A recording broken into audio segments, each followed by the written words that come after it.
YouTube, what is going on, guys? Welcome back to another video. Today's video is going to be a quick and comprehensive guide on how to properly take control of Ancient's Cave on CT side. So without further ado, let's hop right into the util and the rest of the video. Alright, so first and foremost, let's kind of hop into what this video is supposed to look like, what the util is going to look like, and then break down some scenarios when it's important to use this util. So first and foremost, the first set I'm going to show you guys, you want to use this pretty much every life you play Cave. What it's going to look like is really quickly a Molotov like this. It's going to go ahead and land on Cat, followed by this grenade.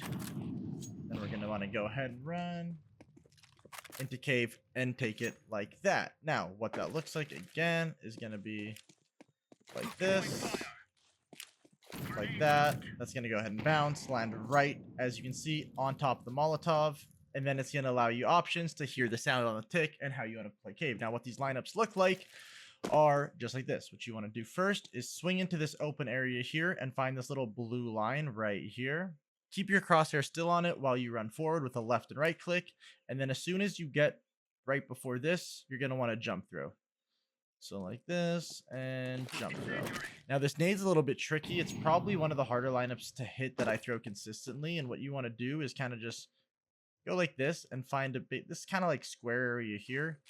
And you want to go ahead and bounce it off of that, this little piece right here, that it lands on Cat. So again, in full speed, what it's going to look like is this, followed by that.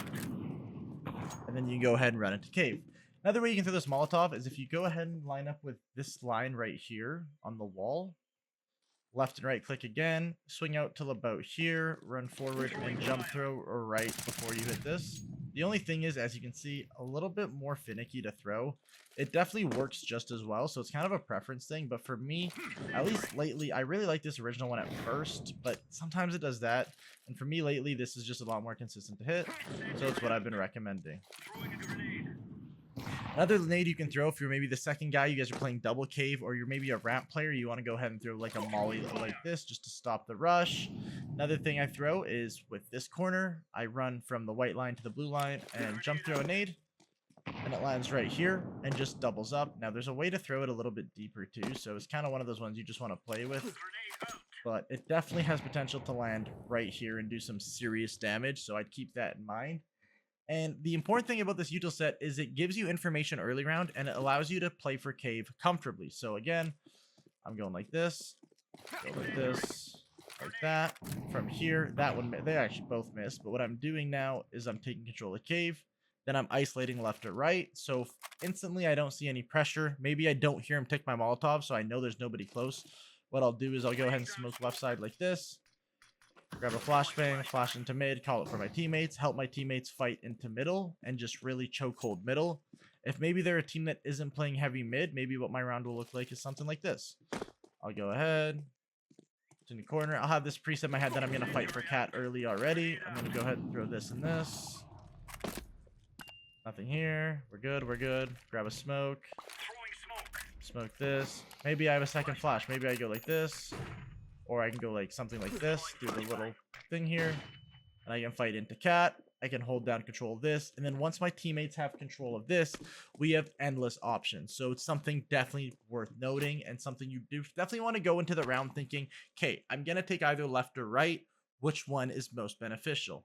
Sometimes you play a team that's pretty good, and they'll either smoke this, or they'll molly this. So something to keep in mind is these are two options that could present themselves, in which case you can't run through this without them knowing you're there.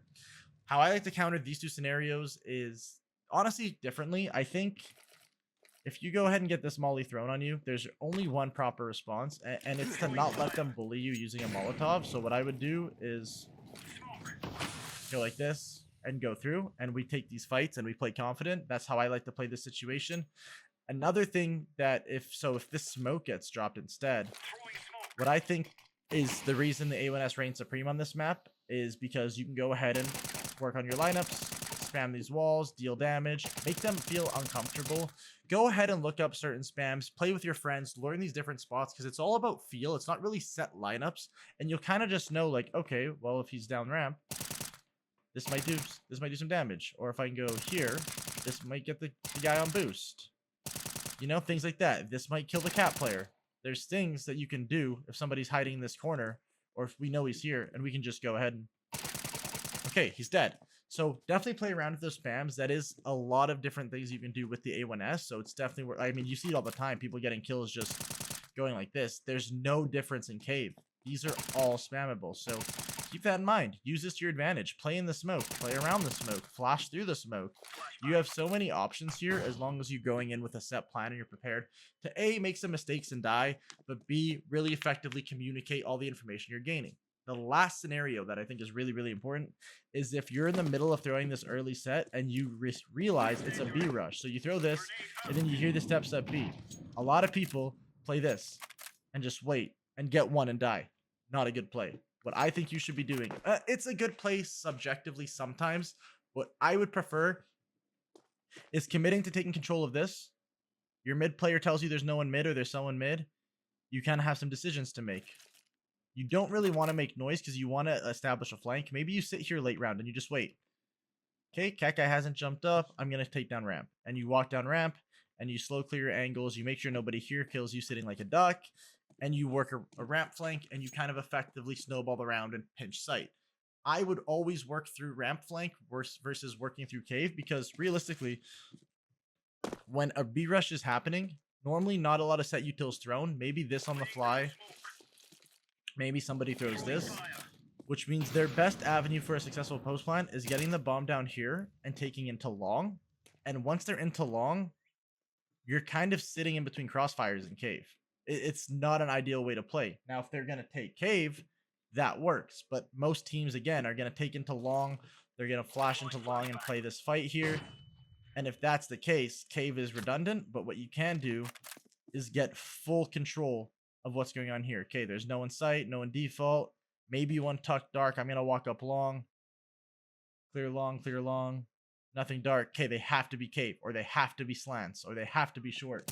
But you're eliminating a lot more options doing it this way. So that's kind of how I like to play that. And that's all I have for this video. If you guys did enjoy, please not leave without leaving a like, comment, and subscribing. And I'll see you in the next video.